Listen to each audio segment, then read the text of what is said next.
Tere teile, head sõbrad! Tänane Tere tulemast saade on mereriigile kohaselt mereteemaline. Maailmas on ametlikult 194 riiki, millel puudub merepiir vaid 44. Kas meri teeb üldse ühe riigi paremaks või jõukamaks, sõltub väga palju juba sellest riigist endast ja selle sadama juhtkonnast. Täna läheme uurime, kes on need inimesed, kes toimetavad Tallinna sadamas.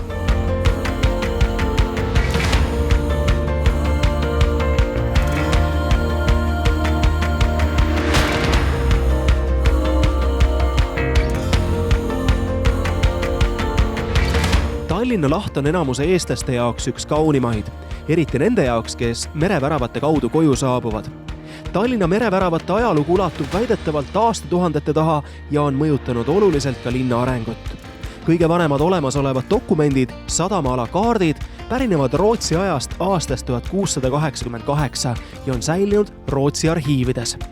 Sadama ja linna arengu üheks õitsvamaks perioodiks võib ajaloost pidada 15. sajandit, mil Tallinna sadam oli Läänemere üks tähtsamaid kaubasadamaid. Reisijate vedu ja esimesed reisilaevad alustasid merereise 1858. aastal. Seda perioodi on kujutanud ka maalil kuulus vene kunstnik Aleksei Pogoljubov oma lühiajalisel viibimisel Tallinnas. Äriühing aktsiaselts Tallinna Sadam moodustati 1992. aastal, millest tänaseks on saanud edukas börsiettevõte.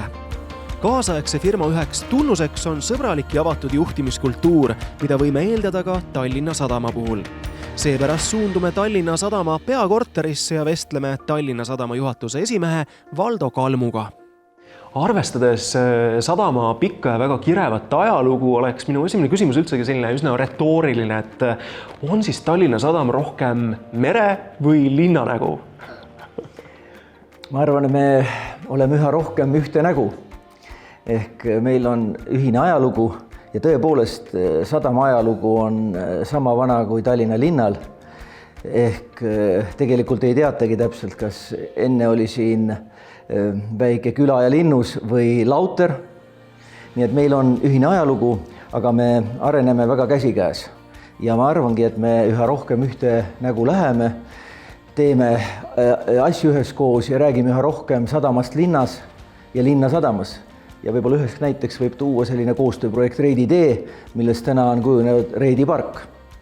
Aga lisaks Tallinnale oleme me ju tegelikult Eesti jaoks kõige suurem turismivärav. Eks me areneme siin kõik üheskoos.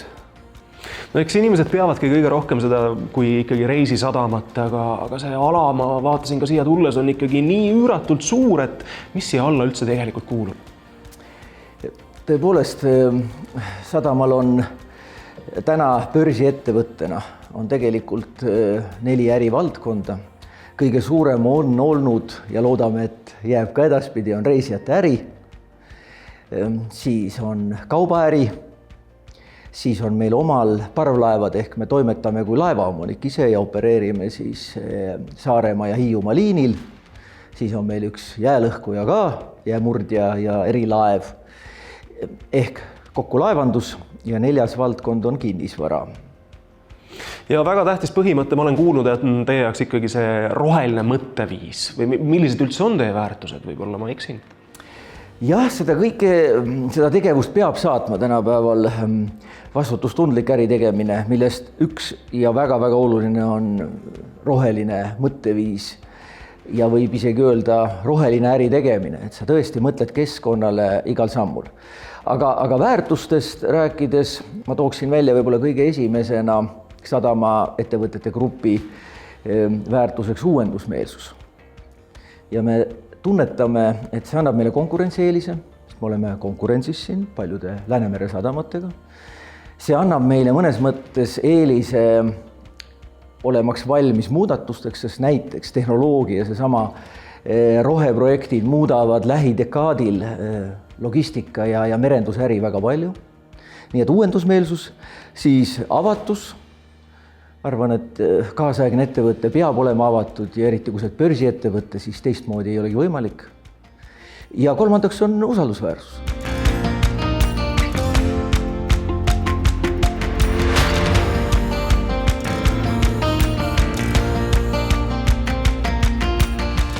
Helemai, me oleme praegu siin teeterminali väga hubases ja koduseks saanud vanas osas. Ja siin on toimunud ju iseenesest 2 ümberehitust. Üks minu teada oli 90ndate lõpus ja kui keeruline oli nüüd uuesti jällegi see uuenduskuur läbi teha, arvestades seda, et toonased põhimõtted olid ju hoopis teistsugused. Üllatuste rohke ja väljakutseid pakkuv nii ehitajale, projekteerijale kui ka meile, kes me pidime korraldama siis reisijate liiklust siin on. Mitte üks kordagi jäänud sadam kinni tänu sellele, et seda ümber ehitati. Ja tänased ütleme sellised terminid ja süsteemid on ka ju ikkagi nii palju ajas muutunud, et mida tähendab näiteks PIM-süsteem, mina tahaksin väga seda teada saada. Tõenäoliselt on tegu mingisuguse lühendiga ikkagi. Tegemist on ammu levin ja tuntud lühendiga, mida tegelikult tellijana Tallinna Sadam esimest korda kasutab just siin selle hoone rekonstrueerimise juures. Tegemist on Building Information Modeling. 3D mudeldamist tahetakse juba ammusest ajast, kuid rõhk on sellel sõnal seal, mis on keskel ehk informatsioonil. Et kuidas defineerida seda informatsiooni, mis on vajalik siis nii projekteerimise etapis, ehituse etapis ja siis ka, mis on kõige pikem etapp, siis haldus- ja hoolduse etapis, mis on nagu terminali mõistes kõige olulisem. Samamoodi nagu terminali ümberehitus on nagu unikaalne, siis meie jaoks on see pilootprojekt BIM-i rakendamisel sadamas tervikuna. Selle teeterminali projekteerimist me alustasime ilma teadliku BIM-i kasutamiseta. Sadamal on olemas tegelikult põhivarade süsteem, kuhu informatsiooni saaks korjata ja mis on vajalik just selleks, et haldus-hooldust lihtsamaks teha ja vähem kulukaks, ajamahukaks ja kasutajale sõbralikumaks. Aga me ei ole kunagi osanud seda informatsiooni juba sissejuhatavalt ehituselt küsida. See on esimest korda, kui me defineerisime selle ära ja nüüd tulevikus me rakendame seda BIM-i igas uues ehituses, sealhulgas ka siis infrastruktuuriobjektides ehk taristuobjektides, mille valdkonnas väga palju seda defineeritud veel ei ole. Ole hea, räägi palun meile ka tulevikuplaanidest. No sinu ametinimetuski juba ütleb, et arendusosakonna juhataja, et millised kõige sellised revolutsioonilisemad mõtted sul peas on praegu? Paraku on enamus seotud küll Vanasadamaga hetkel, sellepärast, et 3 aastat tagasi me tegime siia uue sellise masterplaani, et integreerida sadamat rohkem linnaga. Hetkel on ta olnud suhteliselt ääreala linna südames. Rahvas ei ole harjunud käima siia kohalikud elanikud ja need, kes reisijad on, käivad ainult läbi. Et siis masterplaani üks põhi nagu selline joon, mis sealt läbi tuli, ongi teha sihuke avatud linnaruum nii teisatele kui linnakodanikele ja luua siis uus linnakeskus. Teeterminal on üks ankur. Järgmine ankur suve tõenäoliselt tuleb sild meil, jalakäijate sild, mis ühendab A-terminali ja D-terminali ala. Teeterminali esise ala me teeme ka järgmise aasta lõpuks kenasti korda, et on rohkem rohelust, ei ole ainult parklad, vaid pigem on sihuke integreeritud keskkond nii sadama tegevuseks vajalikuks alaks kui ka siis selleks, et inimene tuleks siis laevade vahelisel alal ka siia nagu aega veetma. Ja muidugi siis üks suur maamärk saab tulema on kruiisiterminal, mis tegelikult ei ole 100% kruiisiterminal kogu aeg, vaid enamus aastast on hoopis ürituste tegemise koht.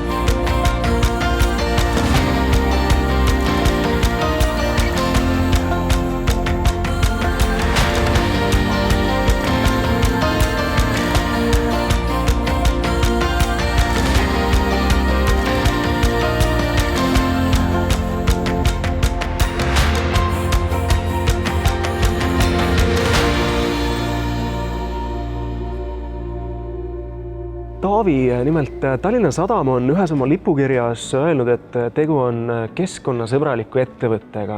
Ole kena, seleta lahti, et milles need keskkonnasõbralikud lahendused teil siis seisnevad?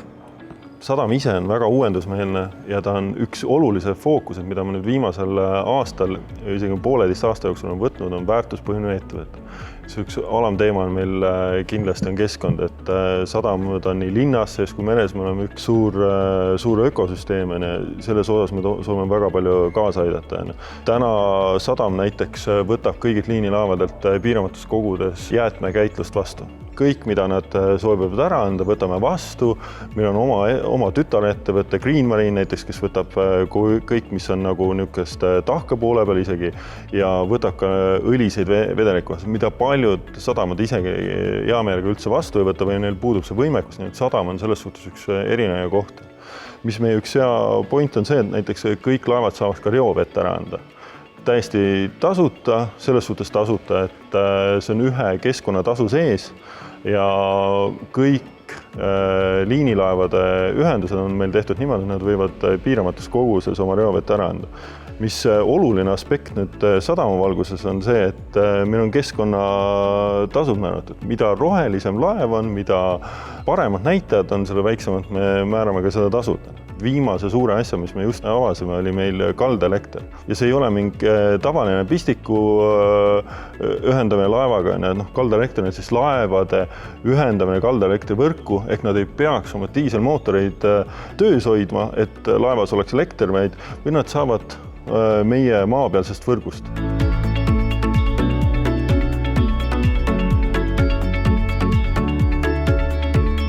Millest ma veel saan rääkida, on tegelikult automooring. Lihtsamas keeles on tegu automaatsildumisega, mille peamine eesmärk on see, et laev saaks kiiresti kai äärdes ära silduda, et oleks fikseeritud kai külge ja laev ei hakkaks tuule käes ega laine meremõjudes kuhugile liikuma, inimesed saaksid ohutult maa peale tulla. Selle eesmärk keskkonna aspektis on peamiselt see, et see hetk jääb kõik need manööverdamisega seotud saasted, emissioonid, mis laeval läheb aega, et ta rahulikult silduks, kogu see protsess läheb palju kiiremini ja tänu sellele me võidame oluliselt ka keskkonna poole peal. Mida ma saan veel rääkida, on kruiisiterminal. Tegu on meie ühe olulisema objektiga, mis on, kui me räägime rohelisest lähenemisest hoonete puhul. Üks parimaid lahendusi, ütleme innovatiivsem lahendusi on seal tegelikult see, et me hakkame ära kasutama merevett hoone kütmiseks ja jahutamiseks. Aga sellist lahendust nagu meil, et väga palju ei ole. Me oleme teinud seal palju innovatiivseid ja tootearendus, nii et tuleb üks äge hoone. Seetõttu me vaatame väga tihti ka nende roheliste lahenduste poole, mis tegelikult annavad meile seda efekti suures plaanis, ehk siis alguses on kallimad lahendused, lõpppool on jälle soodsam tunduvalt, nii et alati kõige odavam pole kõige, kuidas öelda, jätkusuutlikum.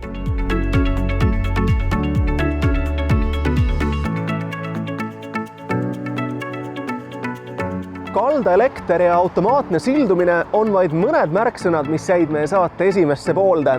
Samal lainel ja keskkonnasõbralikel teemadel jätkame kindlasti ka kohe pärast pisikest pausi.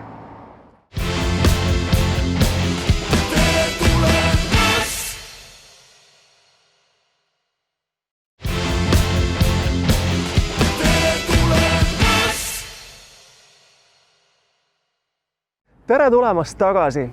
Meie tänased teemad on vägagi keskkonnasõbralikud ja me oleme külas Tallinna sadamas, mis muide on tänapäeva üks suurematest Läänemere sadamatest ja kindlasti Eesti suurim värav meie internetivärava järele.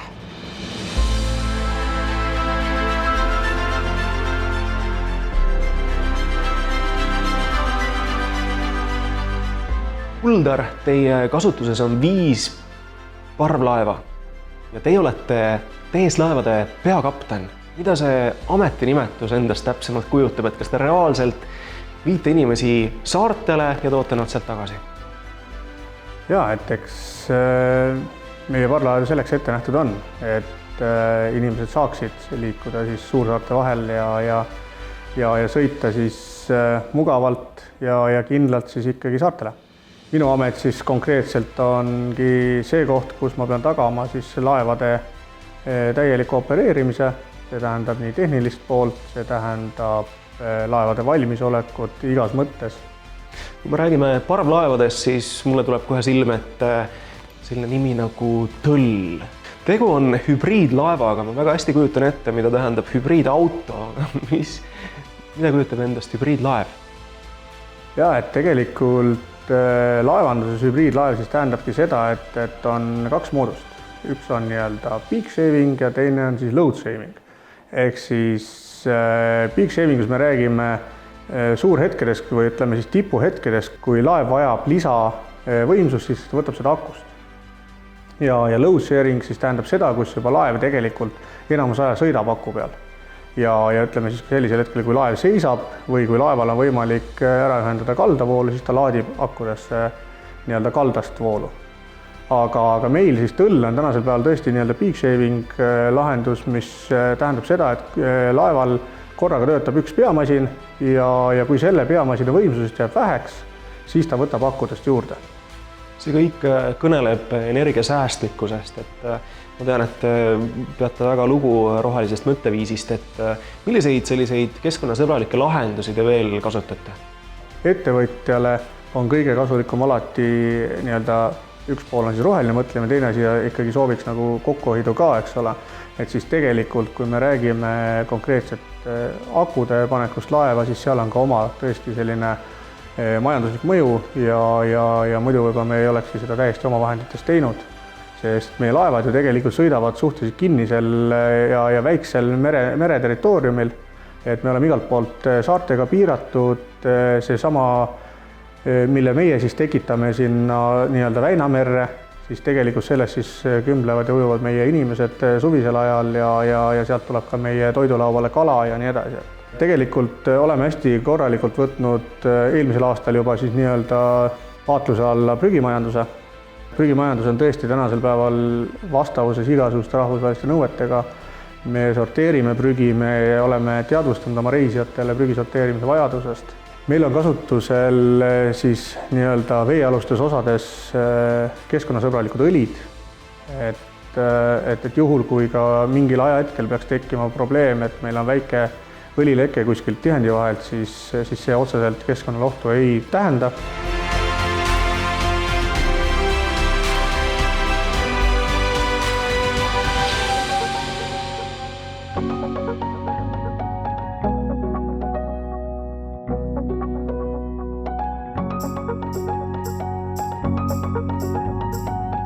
Valdo, räägime innovatsioonist ja sellest, mis asi on tark sadam. Tark sadam on, võib öelda, isegi rakenduse või toote nimi liiklusjuhtimisrakendusele Vanasadamas, aga praegu me siis tegelikult liiklusjuhtimis IT-süsteemi, protsessisüsteemi juurutame ka kaubasadamates Muugal ja Paldiskis. Ta võimaldab siis juhtida rohkem just raskeveokeid ehk niinimetatud RoRo sõidukeid, aga ka kõiki sõiduautosid, neid mõõta, kaaluda, suunata õigele reale ehk selles mõttes selline automatiseeritud sõidukite juhtimise süsteem. Aga kes on need, kes siis ikkagi lõppude lõpuks juhivad, kas ongi mingisugused, me kujutame ette, robotid või on ikkagi inimesed, kes on saanud väga pika ja põhjaliku väljaõppe selle jaoks? Tõepoolest, seal osaliselt targa sadama süsteemis on kasutusel nii-öelda tehisintellekt, aga osaliselt on kindlasti manuaalne inimjuhtimine ja on hästi oluline laev lastida õieti ja sellepärast tuleb nagu õiges raskused, sõidukid, veokid suunata laevale. Nii et mõlemad komponendid olemas, tegemist on intelligentse süsteemiga ja see on nii hästi Vanasadamas tööle läinud, et me siis tahame seda rakendada ka oma teistes sadamates.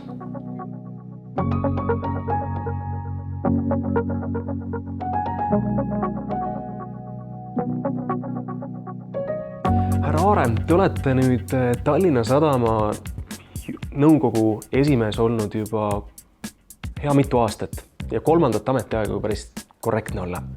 Te oletegi ise öelnud, et selle aja jooksul on Tallinna Sadam päris palju muutunud. Aga mille poolest täpsemalt siis ikkagi? Mille üle te ise võib-olla kõige rohkem uhkust tunnete? No ma arvan, et kõige suurem muutus on muidugi seotud sellega, et ühest riigiettevõttest on saanud börsiettevõtte.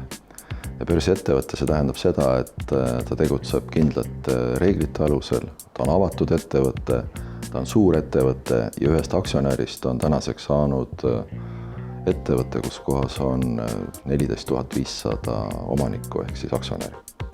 14 500, kuulsin õigesti? Jah, tänaseks küll.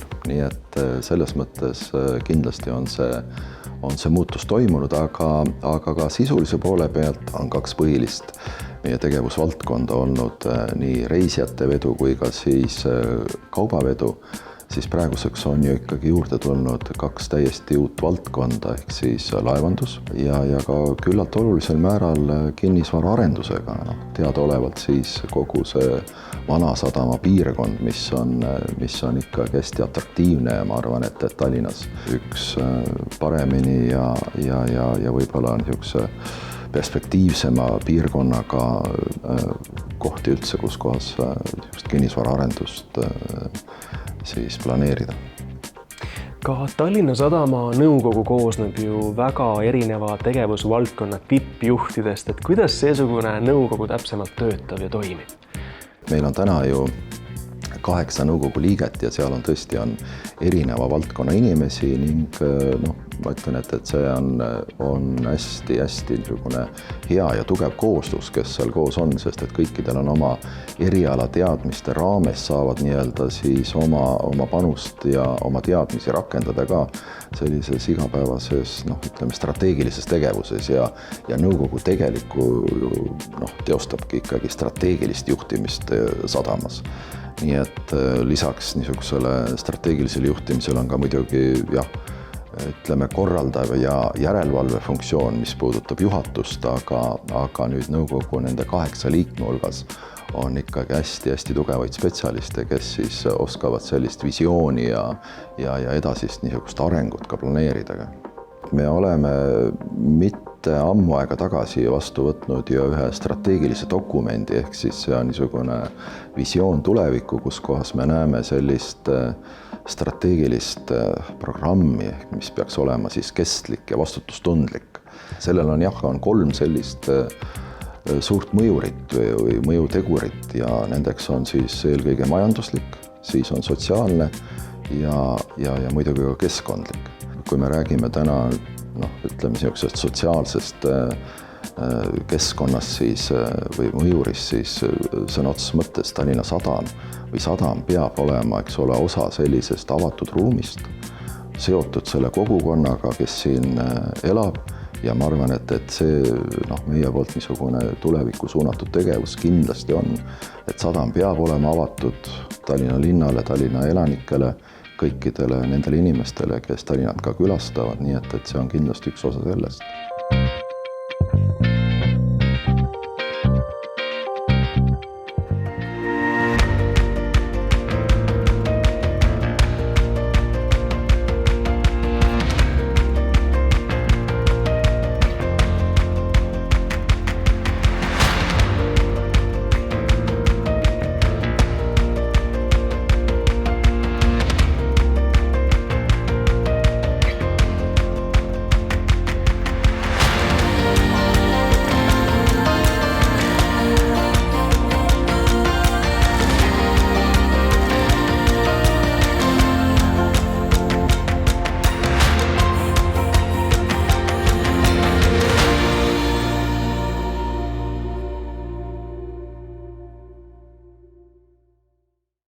Täna saime teada, kui ilus ja innovaatiline on Tallinna Sadam ja et see on lipulaevaks meie pealinna ja riigi majandusele.